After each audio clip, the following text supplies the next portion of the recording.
भक्तों का बहुत बहुत स्वागत, वंदन, अभिनंदन। सभी भक्तों को जय श्रीमन नारायण, जय श्री कृष्णा, जय गौरी गोपाल, राधे राधे। कैसे हैं आप सब? आप सब अच्छे रहें, स्वस्थ रहें और सुखी रहें, यही भगवान से मंगल कामना है। भगवान की कृपा सदा आप पर और आपके परिवार पर बनी रहे। हमारे पहले काम होता है कि काम का संकल्प आता है, विचार आता है। पहले क्या आता है?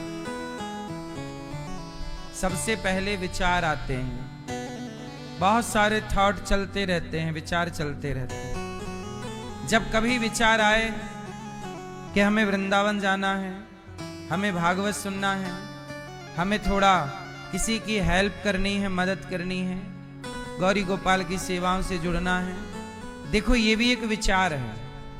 आप लोग सबसे पहले क्या आता है मस्तिष्क में? अच्छा, पहले क्रिया होती है, काम होता है कि पहले विचार आता है? इंजीनियर ने घर बनाने का, एक व्यक्ति ने घर बनाना था, उसने इंजीनियर से कहा कि साहब इतना बड़ा प्लॉट एरिया है, घर बनाना है, आप डिजाइन दीजिए। तो इंजीनियर के मस्तिष्क में सबसे पहले क्या आएगा? उस प्लॉट पर कैसा घर बने, ये डिजाइन उसके मस्तिष्क में पहले आएगी, विचार पहले आएगा। फिर जो दिमाग में रहेगा उसे वो कागज में उतारेगा, है ना? कोई भी चीज पहले यहां आती है मस्तिष्क में। जैसे रावण, सीता चुराना है, ये विचार पहले कहां आया? कहां आया? ये विचार पहले रावण के मस्तिष्क में आया। फिर विचार पर उसने कार्य स्टार्ट किया, उसे क्रियान्वित किया। शराबी के अंदर पहले शराब नहीं आती, पहले शराब पीने का विचार आता है। गांजा पीने वाले के अंदर पहले गांजा नहीं पीता, पहले गांजा पीने का विचार। इसका मतलब ये हुआ, कैकेयी माँ ने राम को वनवास भेजना है, पहले क्या आया? ये पूरी धरती विचारों से चलती है। आपका पूरा जीवन विचारों से चलता है। एक गलत विचार आपके अंदर आएगा, वो आपको गलत बना देगा। और एक सही विचार आया, एक सही निर्णय आपने लिया, एक सही विचार पर अमल किया, तो आप महान बन जाएंगे। इसलिए व्यक्ति किससे बड़ा होता है? बोलो, विचारों से। आज भी स्वामी विवेकानंद जी के विचार कहे और सुने जाते हैं। आज भी महापुरुषों के विचार कहे और सुने जाते हैं। तो विचार ही तो सुने जाते हैं। गीता, भगवत गीता क्या है? भगवान श्री कृष्ण का विचार ही तो है, थॉट ही तो है कि अर्जुन ऐसे नहीं ऐसे करो। एक पिता अपने पुत्र को जब समझाता है तो पिता अपने विचार ही तो पुत्र को देता है। एक गुरु जब अपने शिष्य को समझाता है तो गुरु शिष्य को विचार ही तो देता है। इसलिए कहता हूं कि जिसके जीवन में सही विचार आए, जैसे आपके मन में विचार आया कि मुझे भागवत करानी है, मैं भी भागवत सुनूंगी, बस एक विचार ने आपको वृंदावन ला करके बिठा दिया। एक विचार। इसलिए कहता हूं, अच्छे विचार आने दीजिए और बुरे विचारों को जाने दीजिए। बुरे विचारों को जाने दीजिए और अच्छे विचारों को विचार। हमारे ऋषि जन कहते हैं, बिना विचारे जो करें, बिना विचारे जो करें सो पाछे पछताएं, और काम बिगाड़ें आपनो, जग में होत हंसाएं। इसलिए कहता हूं, कोई भी निर्णय लो, कोई भी काम करो, अच्छा विचार आपको महान बनाएगा।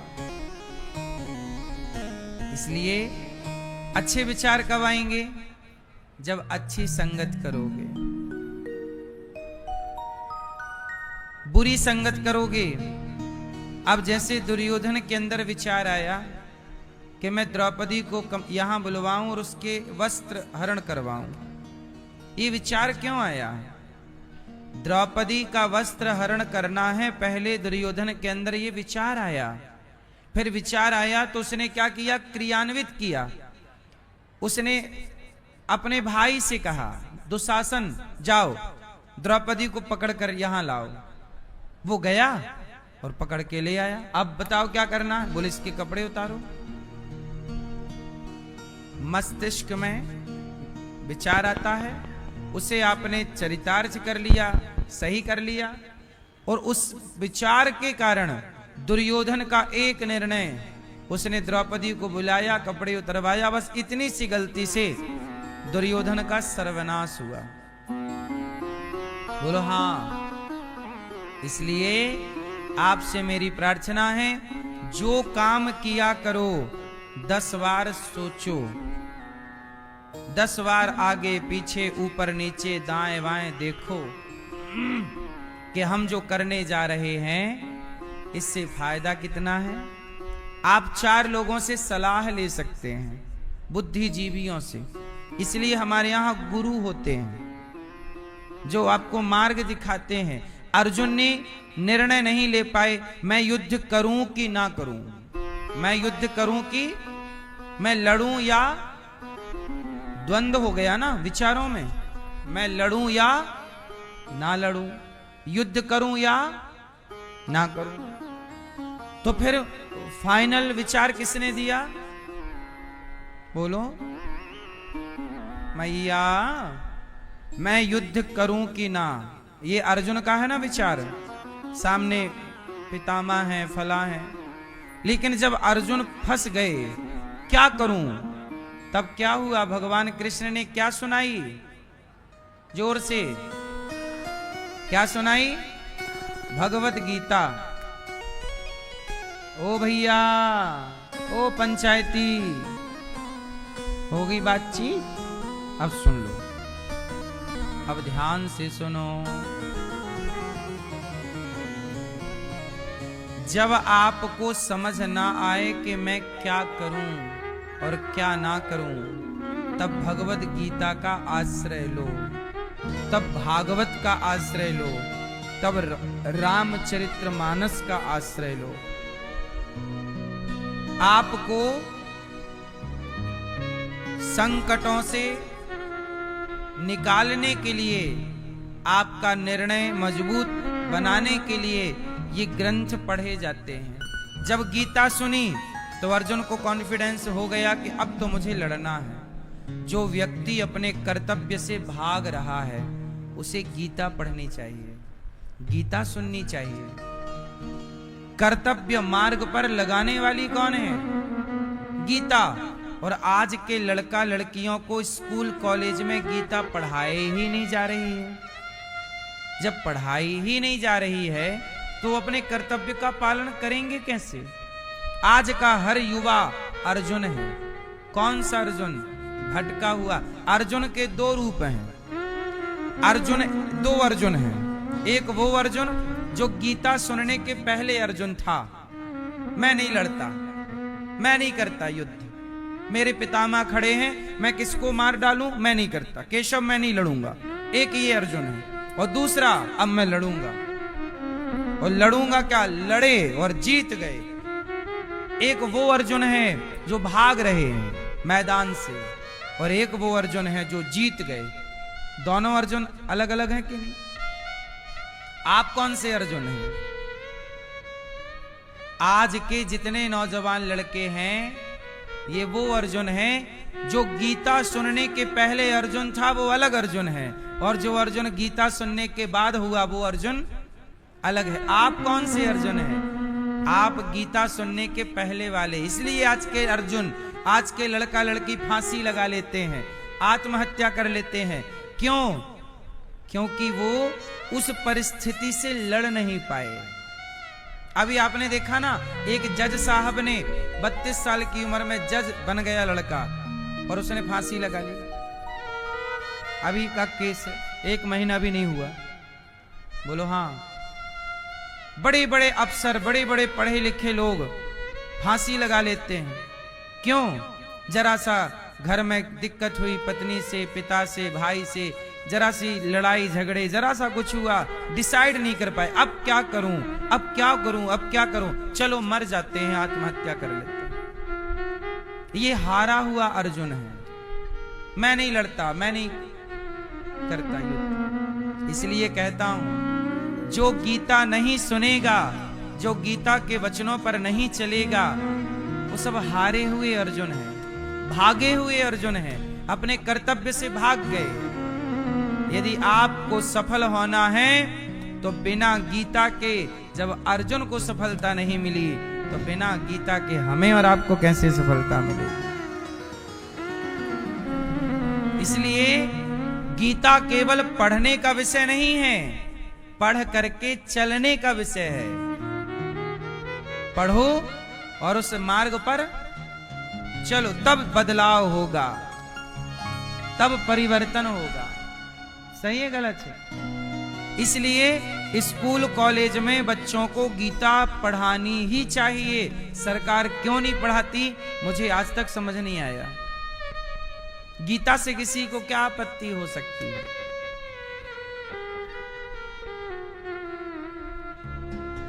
जो गीता पढ़ लेगा वो कभी आत्महत्या करेगा? एक बात बताओ, जो गीता पढ़ लेगा, गीता को ठीक से समझ लेगा, वो कभी आत्महत्या करेगा? अच्छा नहीं। जो गीता पढ़ लेगा, ठीक से समझ लेगा, वो क्या किसी की चोरी करेगा? क्यों भाई साहब? फिर यदि चोरी रोकना है, जो गीता पढ़ लेगा, ठीक से समझ लेगा, क्या वो कभी बलात्कार करेगा?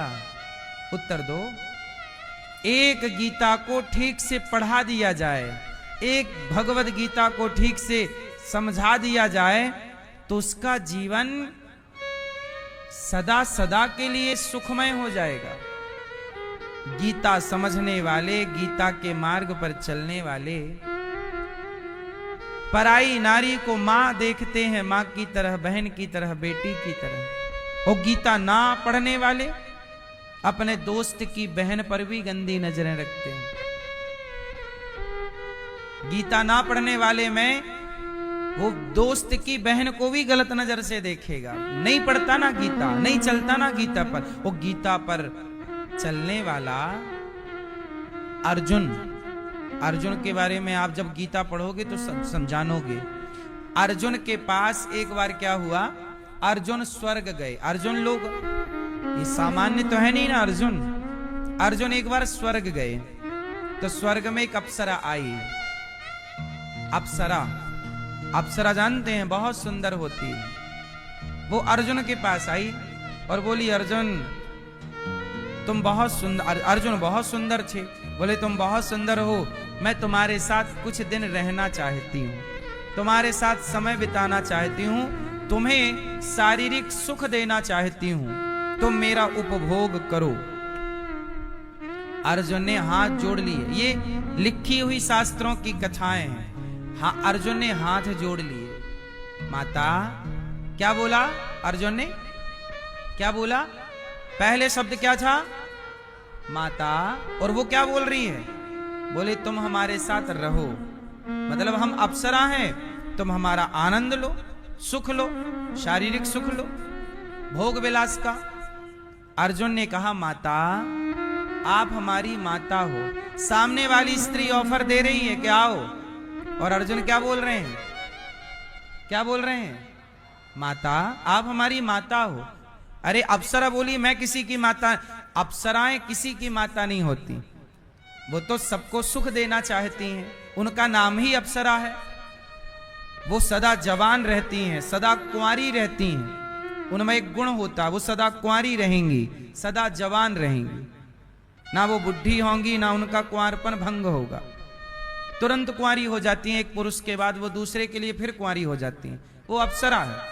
अर्जुन बोले, माता हमारे पूर्वज स्वर्ग आए थे तो आपने उनके साथ रमण किया था।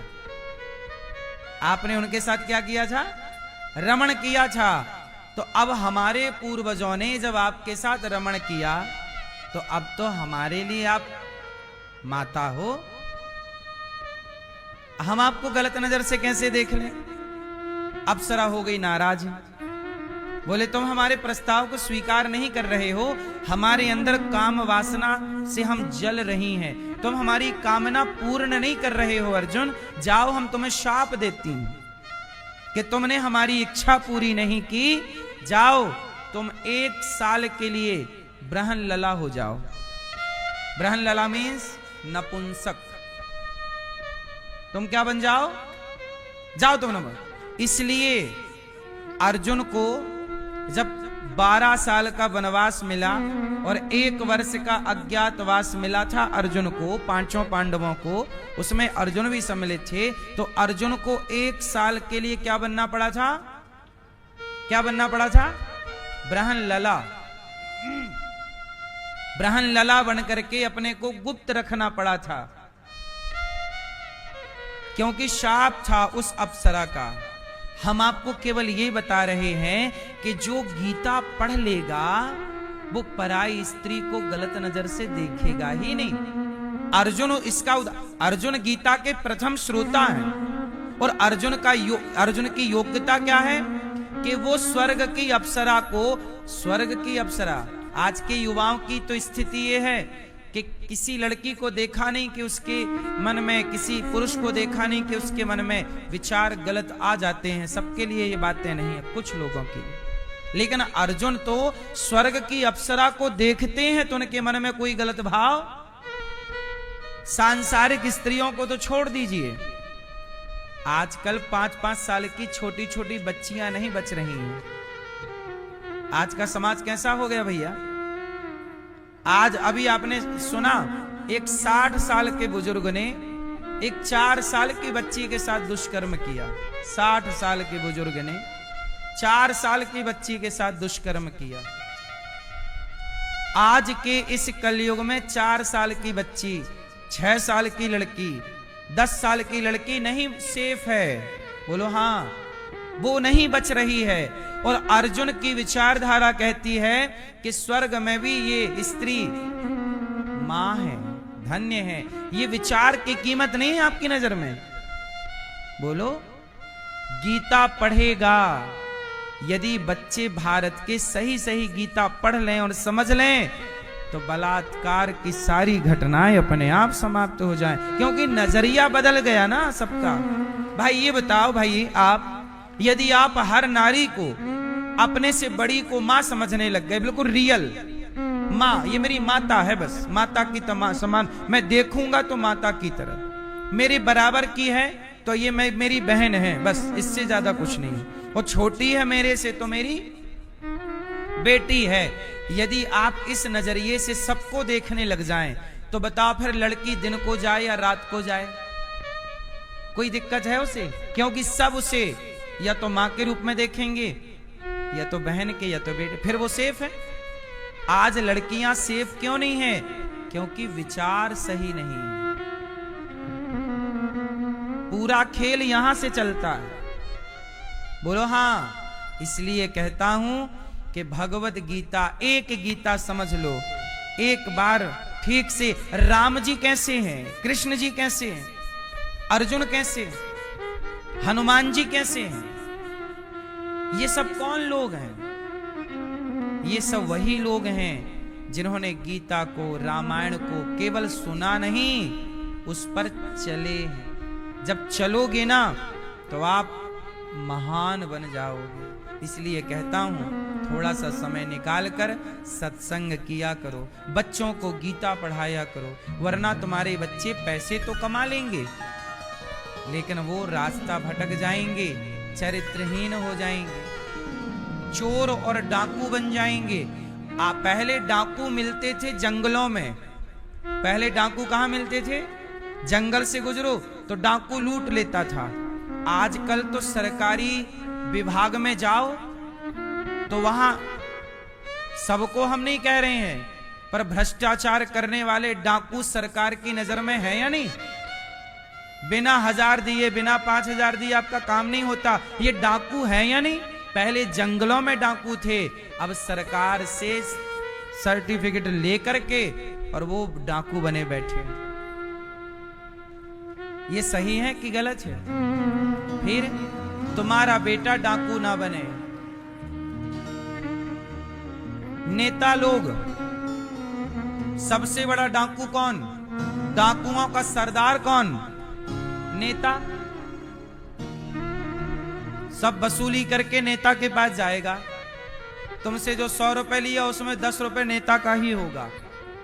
सबका कमीशन नीचे से लेकर ऊपर तक, पूरा सिस्टम भ्रष्ट है भारत का। ये बात सही है कि गलत है? नेता भी उसमें ऐड है, सम्मिलित। सड़क बनती है, अब सड़क बनेगी तो सड़क बनेगी, टेंडर जो पास कराएगा, ठेका जो लेगा, वो टेंडर पास कराने वाले को कमीशन देगा। उसमें नेता का भी हाथ होगा, अधिकारी का भी हाथ होगा। बोलो हाँ। फिर और उसमें बात ये हो जाएगी कि सड़क तुम 5 साल के लिए ही बनाना, 10 साल ना चले, क्योंकि 5 साल में खत्म हो जाएगी, अगली बार फिर अपन दोनों मिलके खाएंगे। ये डाका है या नहीं? जोर से। पहले जंगल में डाका होता था, जंगल से डाकू लोग डाका डालते थे। आजकल डाकुओं का रूप बदल गया है, अब वो नेताओं में तब्दील हो गए हैं। अब वो ऐसे डाका नहीं डालते, अब वो डायरेक्ट नहीं, इनडायरेक्ट, सीधा नहीं। बोलो हाँ। फिर इसलिए आपका बेटा नेता तो बने, आप नेता बनिएगा, पर देश के भविष्य को सुधारने के लिए। नेता आजकल इसलिए बनते, नेता बन जाओ और लूट लो जितना लूट सकते हो 5 साल में। बोलो हाँ। एक सामान्य सा सरपंच 5 साल के लिए सरपंच बनता है, 5 साल में ही वो अपने लिए 50 साल का जुगाड़ कर लेता है। ये बात सही है कि गलत? आप कह दीजिए कि गलत है, तो मैं बिल्कुल बोल दूंगा कि गलत है। एक आदमी 5 सरपंच की बात कर रहा हूं, जो सबसे सरकार का सबसे छोटा पद है सरपंच का। 5 साल में वो 50 साल की व्यवस्था कर लेता है, तो पार्षद कितना करता होगा, विधायक कितना करता होगा, सांसद तो 50 पीढ़ी की व्यवस्था कर लेता है। देश की व्यवस्था करने में दिमाग नहीं लगता, खुद की व्यवस्था। इसलिए ये देश अभी भी डगमगा रहा, भ्रष्टाचारी चारों ओर हैं। मेरी मां, आपका बेटा नेता बने, आप नेता बनिएगा, ईमानदार।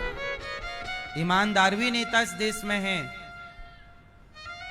ईमानदार बनिएगा। कुछ नेता ऐसे हैं कि जिन्होंने जितना धन उनके पास नेता बनने से पहले था, नेता बन गए, काम पूरा कर दिया, उनके पास कुछ था ही नहीं। आखिरी में भी पूरा देश की सेवा ईमानदारी से, 1 रुपए का गलत नहीं किया, वो जहां की तहां है। उन्होंने धर्म को नहीं छोड़ा। इसलिए कहता हूं, अपने बच्चों को सब कुछ पढ़ाना, गीता जरूर पढ़ाना।